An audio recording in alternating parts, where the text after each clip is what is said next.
आप सभी को राधे राधे, जय श्री कृष्णा। हमारे YouTube चैनल ज्ञान गंगा पर स्वागत है। आज हम एक कहानी लेके आए हैं कि दुनिया में सब चोर हैं। एक राजा ने अपने राज्य में यह नियम बना लिया था कि जो चोरी करेगा उसको फांसी की सज़ा दी जाएगी। एक दिन राजमहल में चोरी हो गई। छानबीन करने पर 3 व्यक्ति पकड़े गए। जुर्म साबित होने पर तीनों को फांसी का आदेश दिया गया।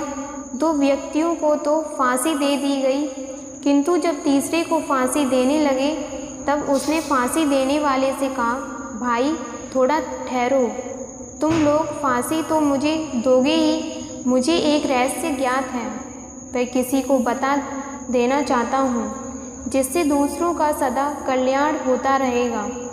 लोगों ने पूछा, क्या रहस्य है? चोर बोला, मैं लोहे से सोना बनाना जानता हूँ। राजा के व्यक्तियों ने कहा, अच्छी बात है, बता लोहे से सोना किस प्रकार बनता है। चोर ने कहा, यह रहस्य तुम्हें नहीं बतलाऊंगा, केवल राजा को ही बतलाऊंगा। यह बात राजा के कान में भी पहुंची।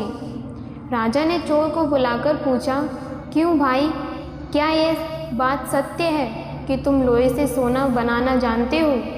चोर ने कहा, महाराज, मैं एक ऐसी बूटी जानता हूँ, उसे लोहे पर डाल देने से लोहा सोना बन जाता है।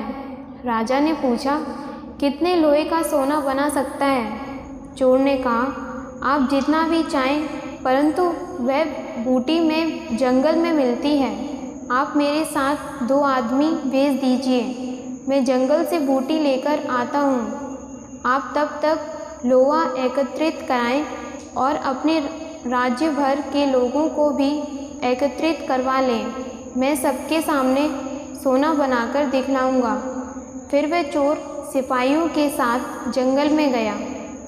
यहाँ राजमहलों से और बाहर से भी लोहा इकट्ठा होने लगा। ये लोग कई मन के लोहे के बाट, लोहे के खंभे, लोहे के तरह तरह के बर्तन आदि उठा लाए।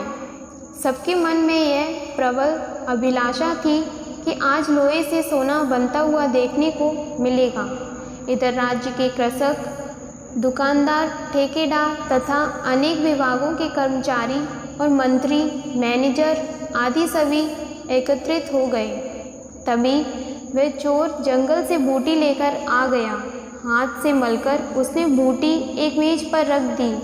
फिर वह बोला, महाराज, यह बूटी है, इसको लोहे के ढेर पर डाल देने से लोहा सोना बन जाता है, परंतु शर्त यह है कि इस बूटी को उठाकर लोहे के ढेर पर वही व्यक्ति डाले जिसने कभी अपने जीवन में चोरी न की हो। मुझे तो आप जानते ही हैं, चोरी के अपराध में ही फांसी का दंड मिला है। मैं तो यह कर नहीं सकता। बड़े कर्मचारी, मंत्री, मैनेजर, अनेकानेक विभागों के पद अधिकारी तथा राज्य के अन्य बड़े महानुभाव भी यहाँ विद्यमान हैं। आप में से कोई भी आए जिसने जीवन में कभी चोरी न की हो, इस बूटी को उठाकर लोहे पर डालें, सोना बन जाएगा।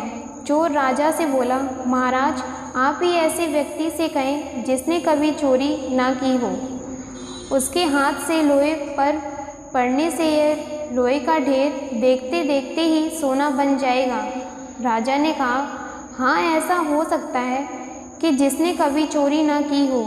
इसके पश्चात राजा किसान और जमींदारों से बोला, क्यों भाई, आप में से कोई ऐसा है जिसने जीवन में चोरी न की हो? किसान थोड़ी देर चुप रहे। फिर उनके चौधरी ने कहा कि महाराज, आप तो जानते हैं कि हम लोग अपने पशुओं के लिए एक दूसरे के खेत से चारा काट लेते हैं। एक प्रकार से यह भी तो चोरी हो गई। महाराज, हम में से ऐसा व्यक्ति कहाँ मिलेगा जिसने कभी चोरी ना की हो? फिर राजा ने दुकान वालों की ओर देखा, क्यों भाई, तुम में से तो कोई ऐसा व्यक्ति होगा जिसने कभी चोरी ना की हो। दुकान वालों ने कहा, महाराज, हम लोग तो अपनी करतूत से प्रसिद्ध हैं कि किसी वस्तु को एक सेर तौलते हैं तो वह घर जाकर 1 छटांग अवश्य घटती है। यह भी तो चोरी ही है। महाराज, हम में से कौन ऐसा होगा जिसने चोरी ना की हो। फिर राजा ने ठेकेदारों से कहा, ठेकेदारों, तुम में से ऐसा कोई है जिसने कभी चोरी ना की हो। ठेकेदारों ने कहा, महाराज, हमारी तो प्रतिदिन रिपोर्ट होती रहती है। हम पुल बनवाने का ठेका लेते हैं, उसमें सीमेंट के स्थान पर रेत मिला देते हैं। 2-4 ही वर्षों के पश्चात पुल कमज़ोर होकर टूटने लग जाता है। फिर हम लोग कैसे कहें कि हमने चोरी नहीं की। इसके पश्चात राज्य के कर्मचारियों से कहा कि तुम लोगों में से कोई ऐसा जिसने की चोरी ना की हो। उन कर्मचारियों में से एक उनका नेता बोला, महाराज, आप वेतन थोड़ा देते हैं, फिर भी हम लोग अपनी कोठियाँ बनवा लेते हैं। वे जिस प्रकार से बनती हैं वह सब आप जानते ही हैं। हम फिर कैसे कह सकते हैं कि हमने चोरी नहीं की। फिर राजा ने अपने मंत्रियों की ओर देखा तो उन्होंने भी यही उत्तर दिया। जब किसी ने भी वह बूटी उठाकर लोहे पर नहीं डाली तो राजा ने कहा, अच्छा, मैं ही इस बूटी को उठाकर डालता हूँ। किंतु तभी रुक गया और बोला, स्मरण में आता है कि चोरी तो एक बार मैंने भी की थी। एक बार मैं जब बीमार हो गया था तो डॉक्टर ने कुछ खाने से मना कर दिया था। अपनी माताजी के पास मैंने पेड़े देखे। मैंने माताजी से किया कि मैं भी पेड़ा खाऊंगा। माताजी ने मना किया कि तुम मत खाओ, तुम्हें डॉक्टर ने मना कर दिया है। उन पेड़ों को माताजी अलमारी में रखकर कहीं बाहर चली गईं। उनकी अनुपस्थिति में मैंने पेड़े निकालकर खा लिए। माताजी को मालूम नहीं हो पाया। यह भी तो एक प्रकार से चोरी ही हो गई। इसके पश्चात चोर ने कहा, महाराज, जब सबके सब चोर ही हैं तो मुझे अकेले को फांसी क्यों दी जाती है। न्याय के अनुसार तो सब ही फांसी के अधिकारी हो गए। सभी को फांसी देनी चाहिए। चोर की यह बात सुनकर राजा सहित सभी लोगों को बहुत संकोच हुआ। वह बूटी मेज पर रखी ही रह गई, सोना न बन सका। इस कथा का सारांश यह है कि अपनी गलतियों को दूर करने के लिए अपने दोषों को देखो। दूसरों के दोषों को देखने में अपने अवगुण दूर नहीं होते। फिर यह भी देखिए कि गलतियां और कमियां तो प्रत्येक व्यक्ति में होती हैं। संपूर्ण गुण तो केवल ईश्वर में ही है।